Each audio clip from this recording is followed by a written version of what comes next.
tụi nó do trồng chữ hạ tụi nó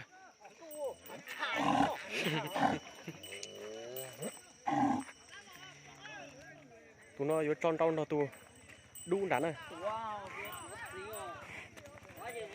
đứt xí nè ha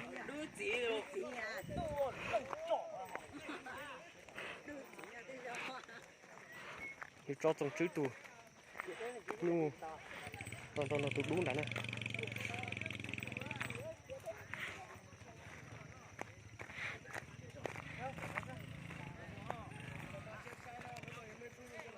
bà sẽ sai khu nhu còn đọc kia không nên bỏ nó nữa đọc kia nữa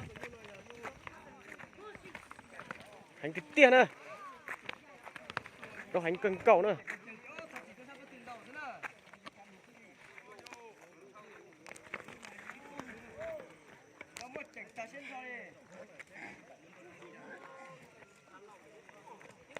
hành cần cầu nữa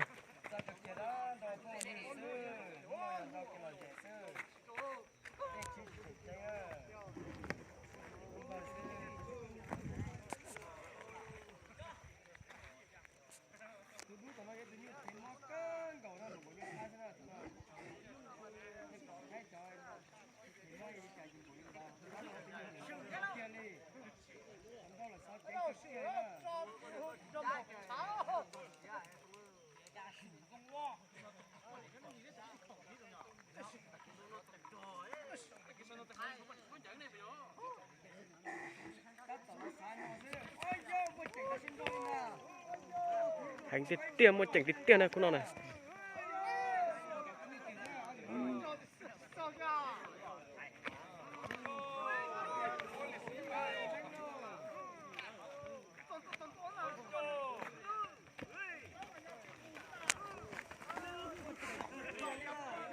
nó dễ cái tiền lên nè khu nhu nó cho hành cái tiền lên này sao cái tiền này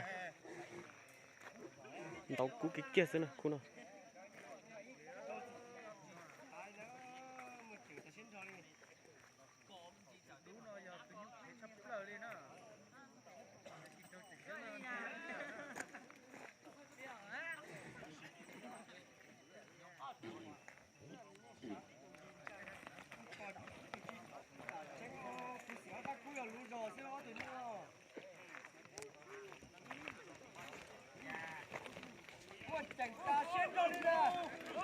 hành cần cầu này một chẳng tiền tiền nữa ôi yo hành tiền tiền nữa hành cần cầu đấy còn nên bỏ nó này nó một chẳng tiền nữa hành bảo nó cô chỉ thiệt lên nó tụi như nào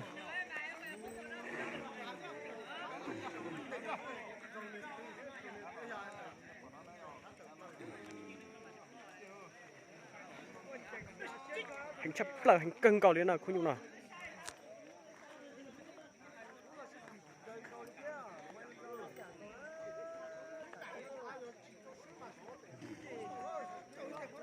thế một tí dạng có đâu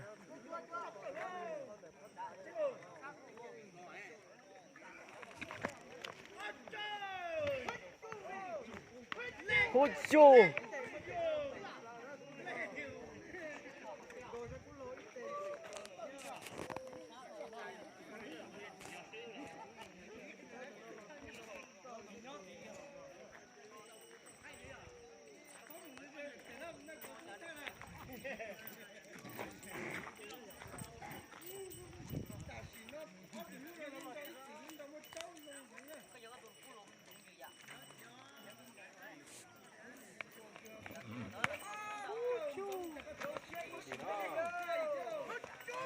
hành tiền á tàu tụ liên nó sắp phát tá còn lo cần cầu này có sẵn nó lo cần cầu này liếp lồng thế này có kia để tao bỏ đấy bao thế này hành cần cầu này không như nào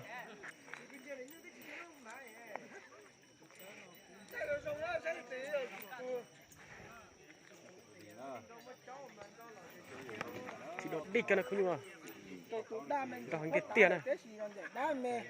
Cái gì rồi số của chị dùng gì nữa?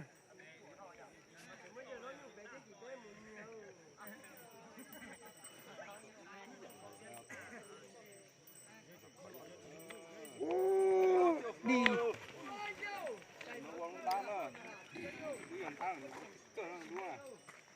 Tụi đó nhà rồi, tụi mẹ xí rồi, để xí tụi đâu nơi, tụi đâu cũng chỉ dùng gì? À trời, lúc mà Hành cái nó tiền cũng này, chỉ sao ở cái tiền tiền à? này, cô chú nào. Bây giờ nó tiền được tí bớt từ rồi, bắt ta bớt từ đó.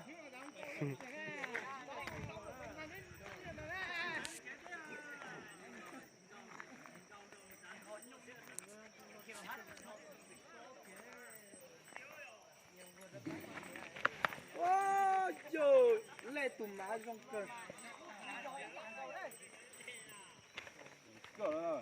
Ôi trời. Đó hành cái tiền này, cô chú nào.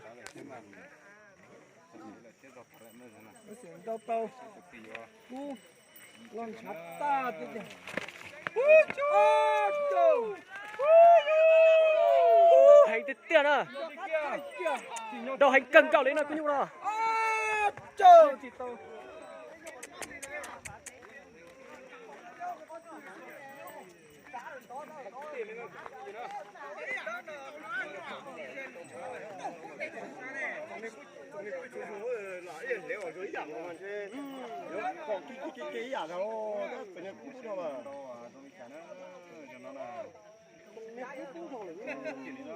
Hành cái tiền cô chú nào.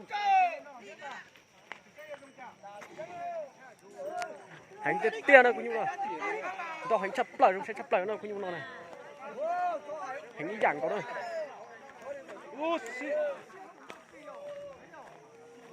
Trang sẽ quên tao thì nó kìa.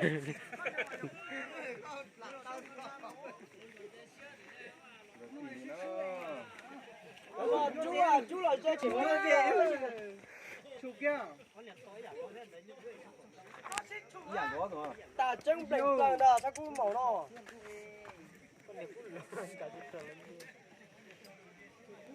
Lấy rổ nữa.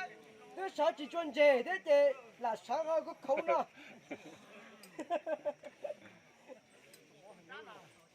Ôi yo, cho số đèn tránh đã. Tụi lúc nó là nhớ tụi thèm món cái kia đó, tụi nó kia chân. Tụi họ trâu tiếp quá ta là chúng trâu cảnh kia. Câu là quý rồi là quý quanh rồi.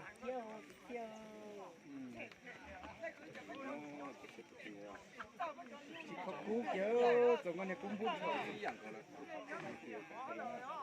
Cú lông còn tôm đi chè nó sẽ.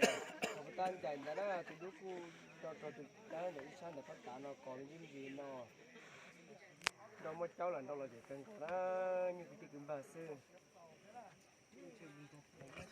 Ta chạy một chạy ta xin rồi nè. Đầu tới lúc một chừng vô đi đâu. Một chỉnh cái tiền này, cô chú nào. Ôi nó muốn lên không chán rồi lọ. Tao cho hiểu một nó à. Sao chán rồi nên lúc tặng.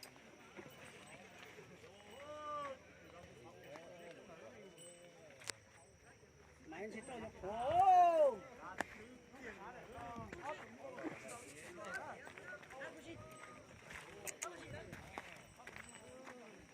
Ta xin ra tao gì là tiền rồi đó, đúng rồi. Xong được nó có tua. Đó hành cái tiền cô chú nào.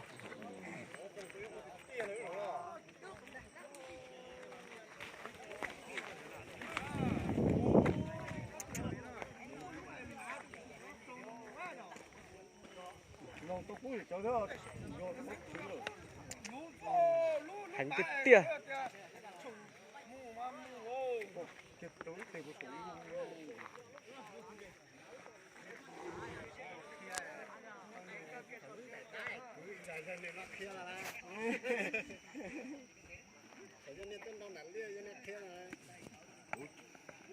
Xin lên mà. Chết to con đi nên thâu. nó hành sạc của ta đó hiểu không? Nó tụi nó xí xa kiểu thôi. Tụi có xí xa. Ôi yo, tụi đó thiệt kia lấy bỏ nó nè tụi nó giờ tụi sư tụi đâu thiệt kia lấy bỏ nó nè tụi nó to tao cưng cả nó tụi nó này tụi lia tụi đau nó toàn tao cưng cả đi nữa toàn tao hành nữa tụi nó này Ôi, giờ cũng chơi thế mà, cái tiền tao hành tiền tiền này tụi nó tụi nó danh kia này danh kia đi không ta nên bỏ lại nữa tụi nó quân tao hành cưng cậu đấy này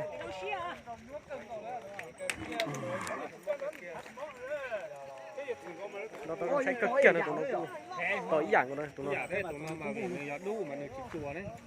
Cô cũng buông ngỏ. tao ý dạng của tụi nó cũng to dài tụi to mẹ tung mẹ